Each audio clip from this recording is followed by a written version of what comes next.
Who's your number 3? My number 3 is Adam Pelech.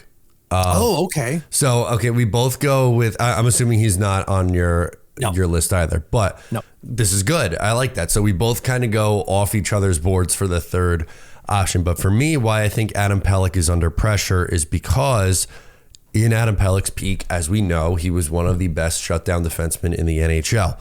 The last 2 years in particular, he has been very, very injured and also not very effective when actually on the ice. 61 games in 22-23. This past year, 58 games, just 16 points, 1 goal. We know he's not a big, producer, but played just 20 minutes and 17 seconds of average ice time. That's his lowest number since the 18-19 season.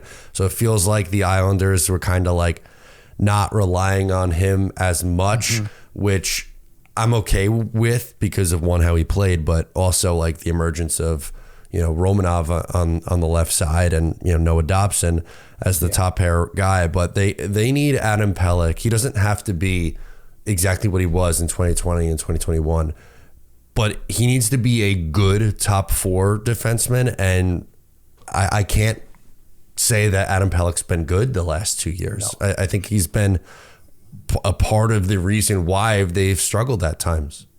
You're absolutely right. Like we looked at last season, we all saw it. We all watched. Adam Pelech just didn't look the same. When he was out there, it's not like he looked lost. It just didn't. It looked like the system didn't suit his strengths, which could very well have been the case and why they were playing him, right? Like I keep wanting to say Tage Thompson, and it's not. It's hair gel. What the heck was his name? The coach, Lane Lambert. Thank you very much. I don't know why that name is. Hair gel was really funny. Delete it. Yeah, that's all I could remember was hair gel. Lane Lambert just wasn't using him because he was a problem out there. But was he a problem because of the system? I think so. I just don't think it suited what he does best, which is he stops plays at the blue line.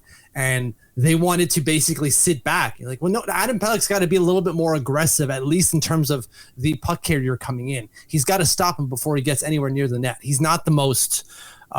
he's not the strongest guy out there. He's not going to force that many people away from the net. He can still do it, but he's not, a 6'5" colossus with, bulging biceps. He's more of a cerebral defensive player. And they weren't putting him in a position like that, or to use that. And so I think he struggled that way.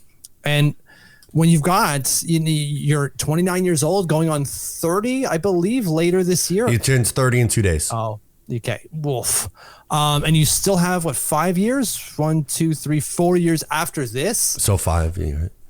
That's a lot, man. At 5'7", you got to make good on it. And so, yeah, for sure, the pressure is there. And like you said, it's top 4. We don't need you to play 16 to 18 minutes. We need you to play like 19 to 23 minutes a night. Right. And again, just be a good second pair guy. You don't have to be the number 1 shutdown defenseman anymore. That doesn't have to be your role. But from age 30 to 34, can you be just a good second pair guy? If he's that, then I feel a little bit more comfortable with where the Islanders are.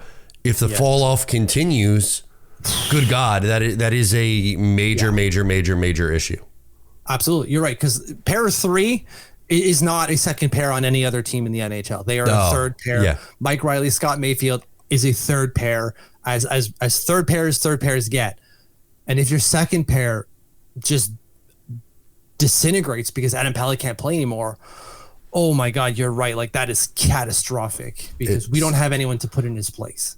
I'm going to make an assumption with your top 2 that Ryan Pulock isn't there in either of those top 2, but that would be wild, wouldn't it? Yeah, I was going to say that'd be a curveball at a left field that I wouldn't have been expecting. But Pelech, we seem obviously a little bit more concerned. Are you comfortable with Ryan Pulock as your second pair right-handed defense? Okay, you're shaking your head. Yes, I feel the same way, and was wondering if my thought was justified, or if I just have a bias towards Pulock.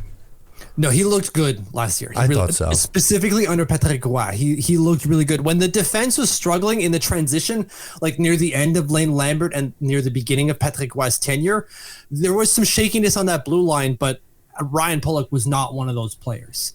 The production wasn't outstanding, but we just needed someone to be able to play some defense, so be able to play in their own end, and Ryan Pulock was doing that.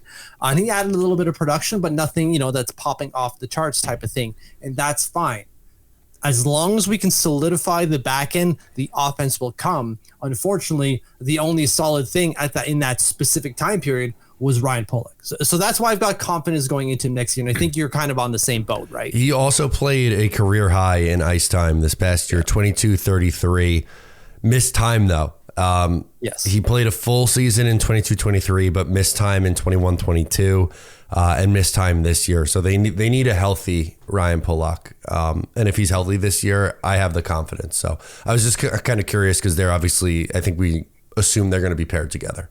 I would assume so. It's the right thing to do. They've been so good together beforehand. Splitting them apart just seems like you're creating yourself a problem for what is it? You're trying to fix a solution that doesn't exist. Yeah. And that just seems dumb. And that's exactly what happened with Lane Lambert. I'm going to split them up and now we're going to be so much better. Like, why? They work well together. The Romanov, Pulock, and Pelech Dobson was just so frustrating because it's like you're so close. Just flip it, man. If you like that, make sure to subscribe to Up the Turnpike on Patreon for more exclusive New York Islanders content.